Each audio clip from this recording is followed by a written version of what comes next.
Welcome to the Whole Person Parenting Podcast. We're here to have honest conversations about how to follow Jesus and parent kids in a whole person way. For more content and encouragement as we support you on your journey, you can find us on Instagram, YouTube, and wherever you get your podcasts. We're so glad you're here. Now let's jump in.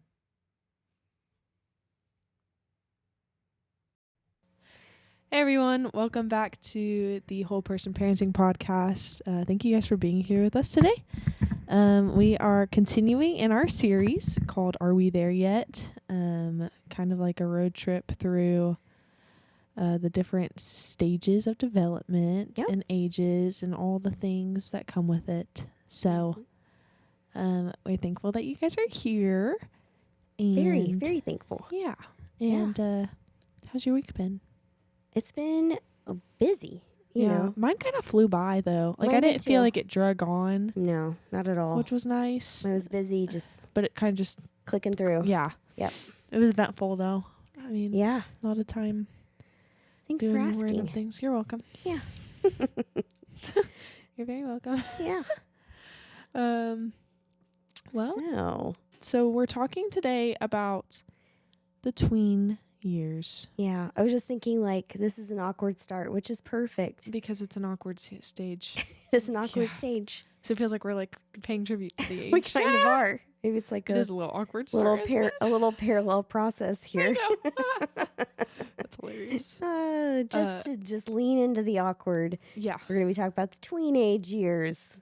Really awkward. And I feel like it's one of those that you like see people like, well, I guess now. Yeah. Looking at people that are in the tween age, you look at them and you're like, oh, I just feel for you. I know. Yeah. You're I do. I going really through do such an too. awkward phase. You just kind of can't help but like feel sorry. I know. Just because I Because you remember what see- it's like. Yeah, because I feel their pain.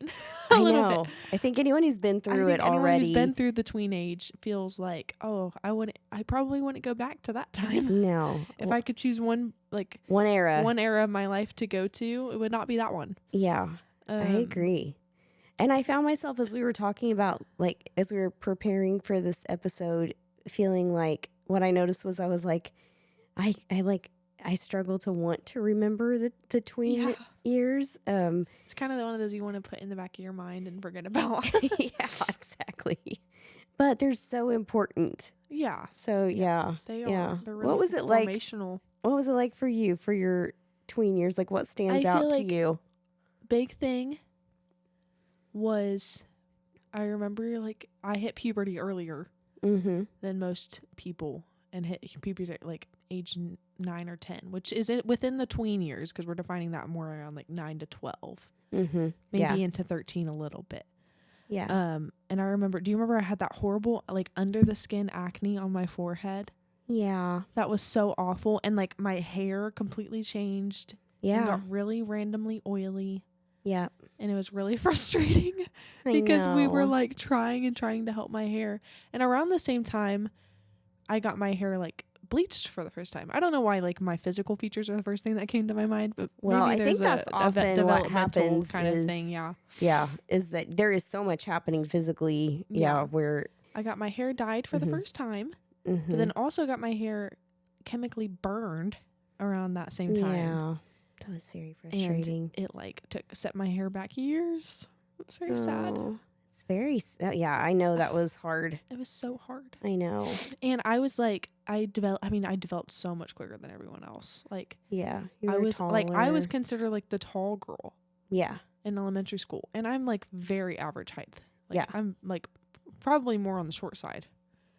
I don't know about that. I mean, Well, you're on I the would short side. definitely. I'm not even on the short I'm side. I 5'5". am short. So now, but Yeah. I've been 5'5" probably since like 8th grade. Yeah. Like I haven't grown. Yeah. So, So you were a but tall, around that like, time, I was 4th like, and 5th yeah, grader. Yeah. Yeah. Anyways, so I remember mostly physical changes. I remember, you start middle school. Mm-hmm. I got into a weird like black hoodie phase where I only wore like black hoodies and jeans. Mm-hmm. I remember feeling really insecure Mm-hmm. a lot, Yeah. trying to figure out what was funny to people, like how to talk to people. Yeah. I always was someone that connected better with adults because I understood adults better. and knew how to talk to them Yeah. and had a hard time talking to people my own age, which I would say has gotten better now. But yeah, that's kind of what I think of when I think of.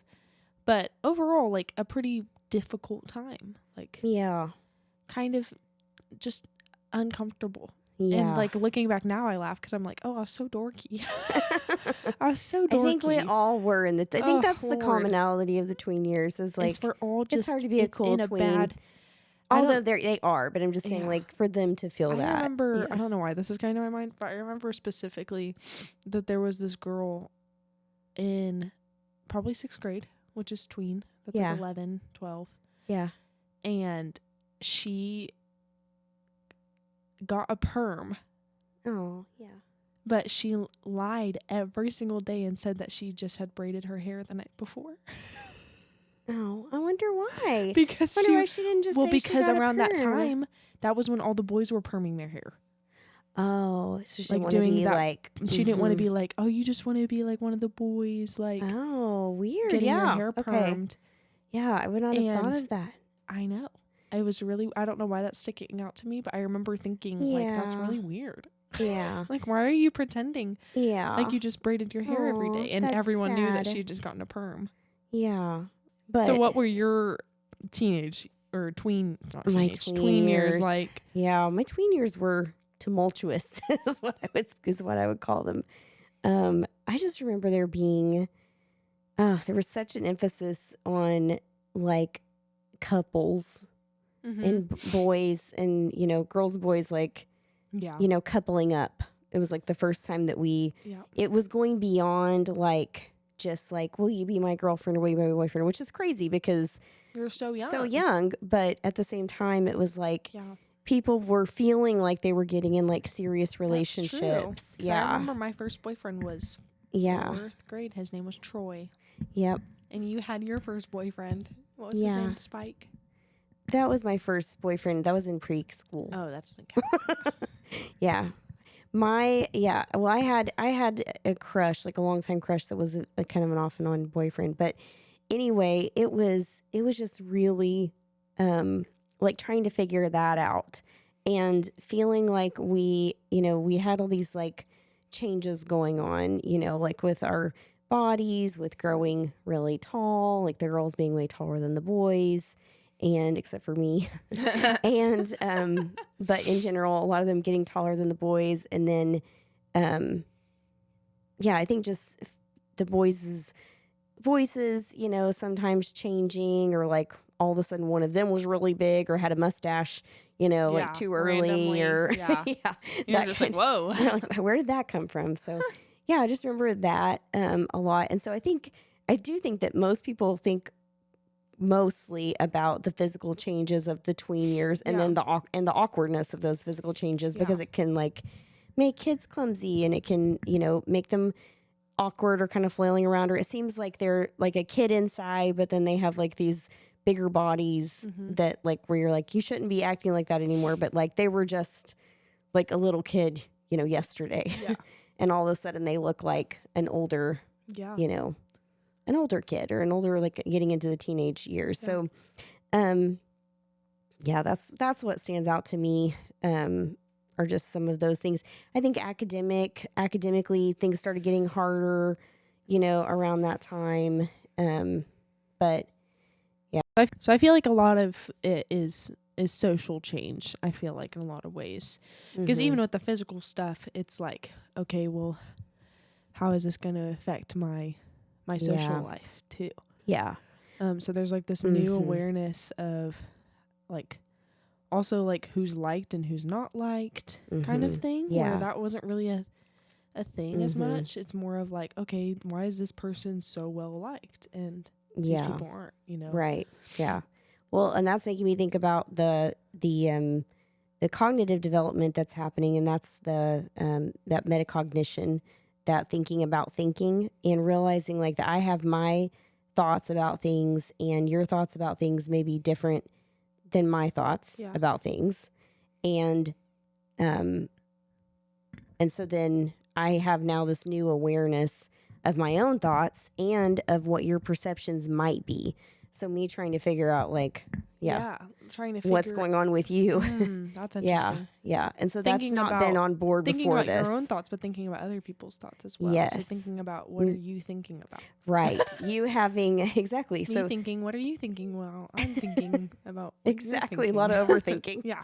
That can begin, which makes a lot of sense because this is, we see like other mental health kind of things coming on, like anxiety, depression, starting to increase in these years, and especially around age 12. I remember working at an agency at one point in my career, and we were looking at the like stats, and we saw that the most common age of clients out of thousands of clients was 12. Really? There were more 12-year-olds in services than any other age. And so I can understand how that happens, though. I mean, like you've got this metacognition coming on, and you've got this awareness of other people's thoughts, their perceptions of you. You have also like the differences, like, but that transition between my parents being really important, my family being really important to me, and then toward my peers being more important, that really takes off in the teen years, that autonomy. Right. But this is like a precursor to that. Right. Too. This is the pivotal moments, the pivotal time frame where that's happening, where it's like I'm transitioning from you being so important and other people. So then there's lots of feelings like that for parents. Especially if you haven't gone through this before, like or if you didn't navigate it well. Parent, or didn't do it well. Right. Because I feel like in our relationship, I feel like I definitely withdrew during those years. Oh yeah, for sure. Yeah, and as like previously we were like always always together. Yeah, and like I would say, just like, and I'm sure you experienced this too with your mom, but yeah. Like even asking like the simplest questions would like make me upset. Right. And like even asking like, how was your day at school? And I'm like, I don't want to talk about it. Just don't ask me questions. I want to talk to you on my terms, not on your terms.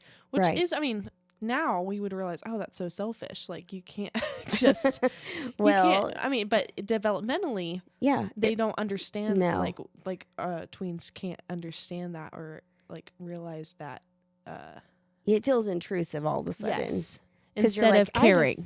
I have feels this intrusive instead of caring. Exactly. Like I have this separate world from you. Yes, that I even now am though aware they of. had that in elementary. Yeah. But it felt, I mean, even if you think about like elementary age, what do they always want to take home to mom? You know, like their arts and crafts, they want to take it home to dad. I'm gonna draw this for my mom. For, or like, everything. and it's almost like they're with them. You're with them at school. Right. But and at later elementary, 5th grade, 6th grade, that's when it becomes, I have my separate life from you, and I don't want you to control it or control on it. Right.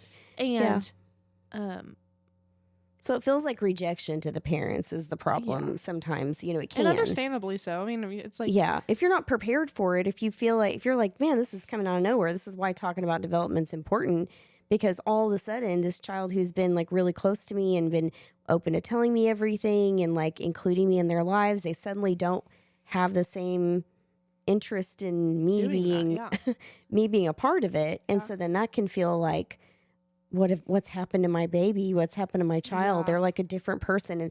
And I remember just as a therapist, I don't see as many in that age range. I kind of see older age or young age at this point. I have a few teenagers, but I heard over and over again, like, it's like they're a different person. Yeah. And that's disturbing. It's worrisome. You're like, oh, I don't want to lose our relationship. Yeah. Yeah. Yeah. And as we were kind of doing some research on this too, we saw that like it's very common in this age to kind of see that like, that they're a different person, in that they're trying to figure out who they're going to be and who they are. Yeah. And so they try on these different... Your black hoodie phase. Yeah, exactly. They try on these different personas. Right. And I had my black hoodie phase, and try on these different, okay, what is my style going to be? How is my humor? Like, what am I interested in? Like, what kind of friends am I going to have? Are they going to share similar interests with me? Things like that. What sport do I want to play? What thing do I want to be involved in? You know? And then you identify with those things. Right. And so that's where like this kind of feeling of like, I don't know who this is anymore is because they're trying to figure really it know out. who they are either. Right. Yeah. And so maybe you can talk about, is the role of the parent in that to be like, let me remind you of who you are, or is it to just let them figure it out and love them through it, or like what does that look like? I mean, I think it's being supportive. I think reminding them from a Christian perspective, reminding them that they are loved by God, that they are created with purpose, that and they that's have their root identity. That they have value, and that they that surrounding themselves with, wise people is wise, but it's really picking your timing, like picking your times. Like you Not can't saying as soon as they get off the bus being like, are those your good friends? Are those, coming across critical, coming across like too harsh about whatever choices they're making or what they're trying. That is probably going to backfire. Yeah, and so push them away. Rather than so it's making your guidance more gentle and maybe a little less direct. Yeah. So living out what it is you want them to do, really modeling what that is, and continuing to connect with them. Because the thing is that when parents feel rejected by their child, they can sometimes do, in response to that, reject the child. Yeah. And so I feel rejected by you. Now I'm going to reject you. And now this becomes a barrier between us whenever really it's developmentally driven. It's not, it's not a break in the relationship. Yeah, it's not personal. Yeah. No. And so connecting to, it might not look the same as it did. Right. Like connecting might look just like watching their favorite movie with them, or something that they're showing interest in, taking them to like, okay, if your son is really interested in like cars all of a sudden, right? Yeah. Like, and take him to car shows. Take him to a car show. Yeah. Yeah. Daughter's really interested in musical theater. Take her to a play. Like, or a musical. Right. And things like that. Like supporting them through the interest. Mm-hmm. And then, like, I feel like I remember so many of our good conversations in that time happened after we had a good moment together, like the ones that were meaningful, and not the ones that just happened, like, because I was trying to like force conversation or trying to figure out what was wrong with me, or or I can tell something's up, but you're not wanting to talk to me, and I didn't.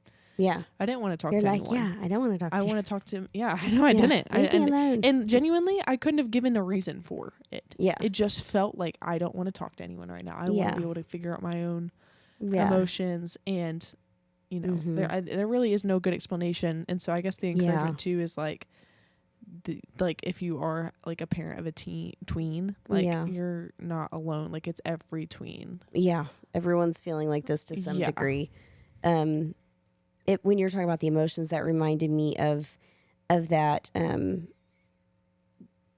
how emotional awareness or even intensity grows, but it grows faster at this age than it does than the child's ability to regulate those emotions. So it actually outpaces, like the intensity of emotion spikes and outpaces the ability for the child to regulate. So they have almost too many emotions that right. they can't They can't actually have the capacity for. No. And so I think giving them grace in that too. And I mean, obviously you're going to set boundaries and be like, what is an appropriate way to express, but also understanding that like they are overwhelmed with hormones, with emotions, with lots of changes all happening at once in their brain and their body. I mean, literally everything. They're having like a total overhaul. Yeah.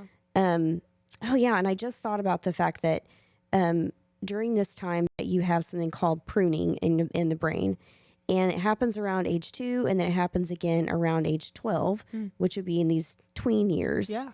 And essentially whatever is getting used the most is what stays, and whatever has not been used goes.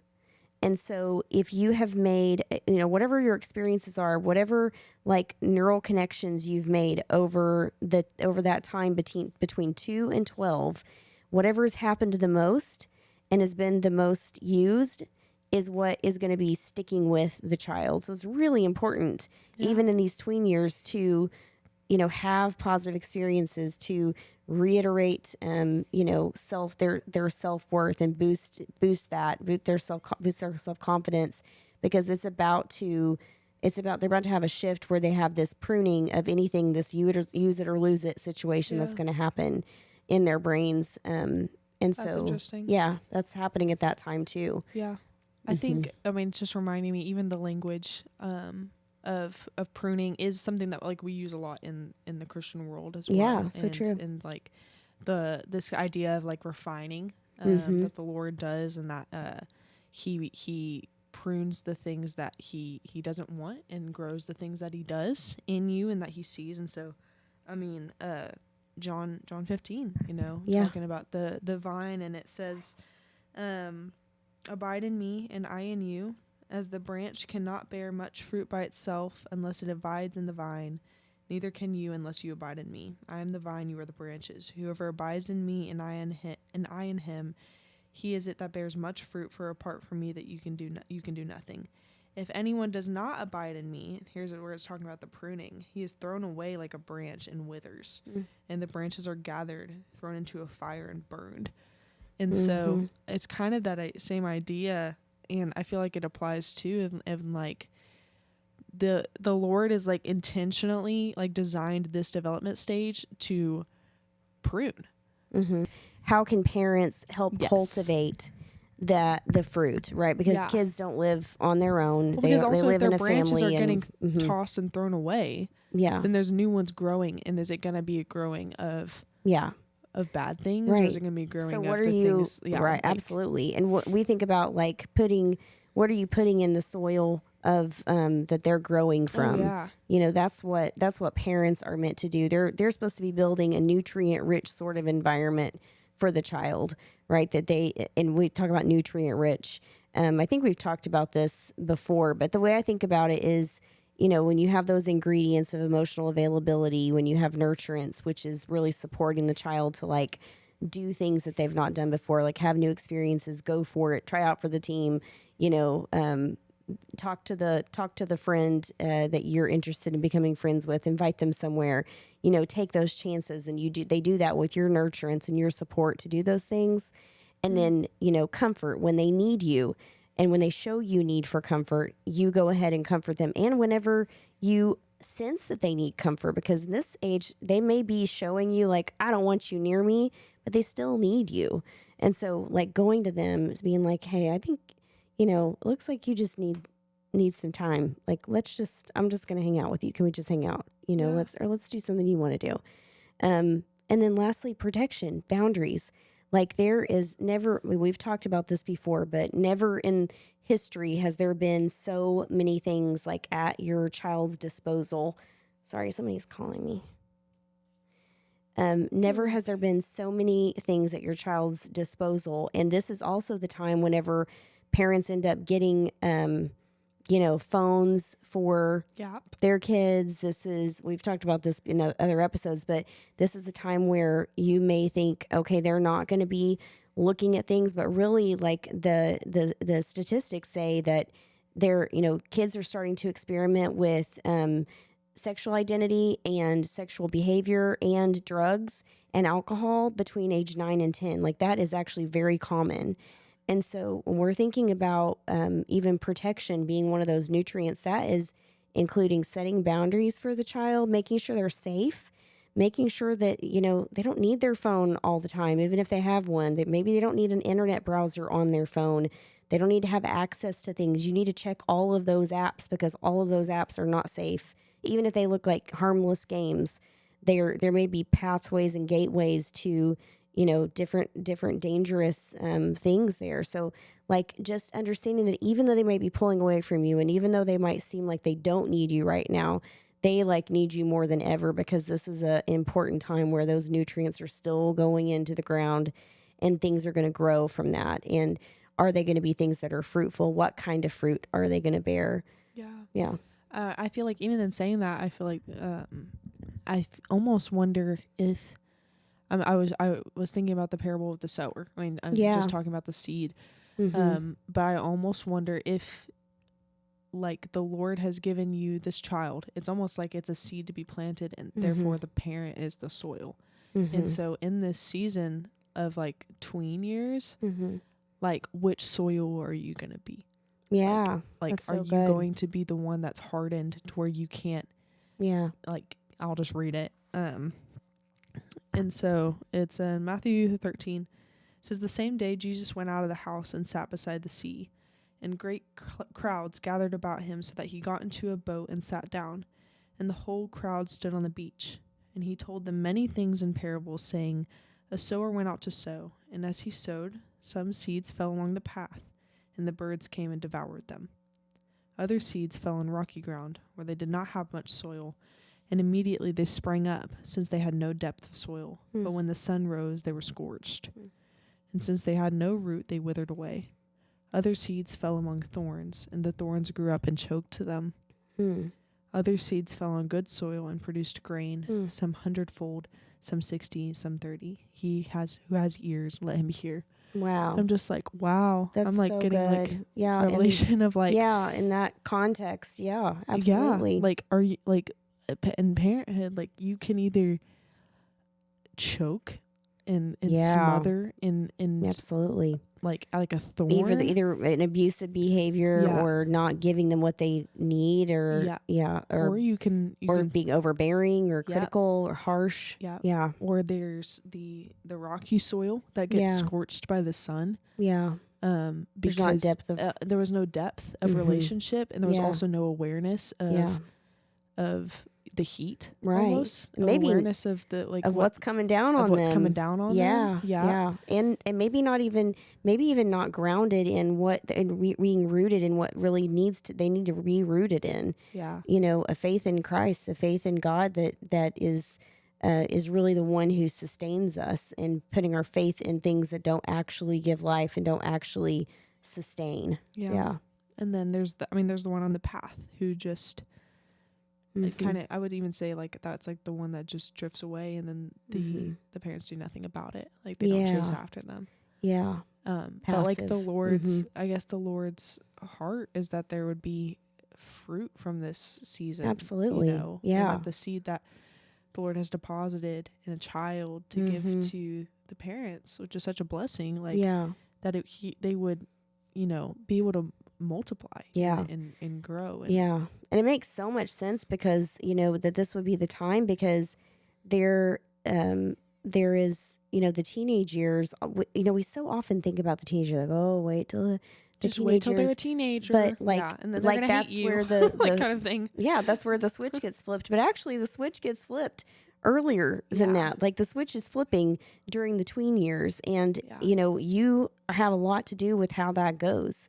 And not to say that kids don't have their own, ability to make their own decisions, but when you're if you take this time as, like, if they pull away from you, then it's rejecting you. Or if you just passively allow this time to go, then what opportunity are you missing out on? Because they're about to go into a season of, like, straight up autonomy. I want to be my own person. I'm pulling away from you. I'm preparing to leave the nest. I am preparing to go out on my own. And so by the time they get to those teen years where their drive for autonomy is really strong, then, what are they taking with them? What fruit? Or will they bear? So that's really good, so Press. Yeah. Thanks. I just thought of it. I mean, the Lord gave it to me. So thank you, Jesus. Thank you, Lord. But I think it's a really weird time. But it can be a very special time if you let it be. Absolutely. Instead of something that you dread. Like, and just, like, switching that perspective in your brain, being like, oh, look at what I get to look how I get to steward my little seed. In this. Yes. Like, and it's so much less about the seed. I know. And it's so much more about the soil. It is. Because, like we said earlier, like, this seed, like, every kid it grows goes in a through context. Of whatever soil it's in. And so, yes, it's not even the seed itself. Because every kid goes through this. Right. And so they're no different, No. This is like it's just a normal seed, Yeah. but the soil is what affects it. Yeah. Yeah. Because we're all creating God's image, and exactly. so we all, it's how's it being nurtured, how's it being developed, and what's it developing in. And I was thinking about the just like the contrast of like how awkward this phase can be, like what we started talking about in the beginning, and like how awkward it can look, and how parents could just be like, oh, I can't wait till they're out of this really awkward stage. This is really bad. Because this oh is my gosh, hard. We didn't even talk about MSW. Oh yeah, we did not. We'll talk about that in a second. Yeah, but I was thinking about like, well, let's go ahead. Let's talk about MSW first. Okay. So in our family, we described the syndrome and the syndrome. This season. It had a little diagnosis. As a diagnosis of what we called MSW, which stands for middle school weirdness. Yeah.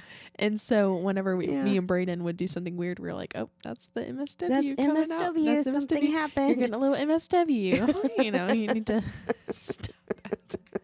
And we just diagnosed it as middle school weirdness. We did. That that was what we called the awkwardness. It was the awkwardness. And it was, and like the weird jokes and faces and all the cringe things that were happening. Things. But because it is so cringy, you're like, you might want to kind of look away, and you might want to kind of, it is so not that you don't love your child, but also just be kind of waiting for it to be them to be through, because you also know how uncomfortable that is for them, because we've all been through it. All the adults have been through this already, and so I think I want to encourage parents to like find, like, see the beauty in it, and how important it is for you to find beauty in it, because one of the stats that we found too was that that a girl's self-image peaks, their self-esteem peaks at 9 years old, and then declines from there, and rapidly declines by age 12. So this is exactly that time. Like, your daughters need you to tell them who they are. They need you to tell them. So to answer your question from earlier too, they need you to tell them that they are beautiful, that they are precious, that they are special, that they are of worth and value and intrinsic value, that it doesn't just come from the way that they look or their desirability from the opposite sex, that's not what they're for, and that God has created them with purpose, and along those same lines, like, that your boys need to know that it's okay to be sensitive, that it's okay to be emotional, that emotions are given by God, and there's no wrong emotions for a boy to have, that God has experienced all the emotions and has given us all the emotions that we experience, and that it's actually, they're a gift, and it's beautiful. And so as they're experiencing all these more emotions than they've ever had before, to help them name those emotions, to be like, oh, I think you might be feeling, disgusted here. I might be feeling embarrassed. This might be, and how do I help you navigate that? Like, not to squash it, but just to be like, how do you kind of, have that feeling and then recover from that feeling, because they need your help in that stage too. Yeah. That's so good. Yeah. So good. All right. Well, I think we'll end it there for the tween. Yeah. Years, I just want to encourage parents to, don't give up on them. Yeah. Because the seed turns into a beautiful little flower. Presley. It's going to grow and it's going to bloom into a beautiful flower. Thank you. And that is our encouragement. That was a little bit of MSW, I think. It still comes out sometimes. Doesn't I just embrace it.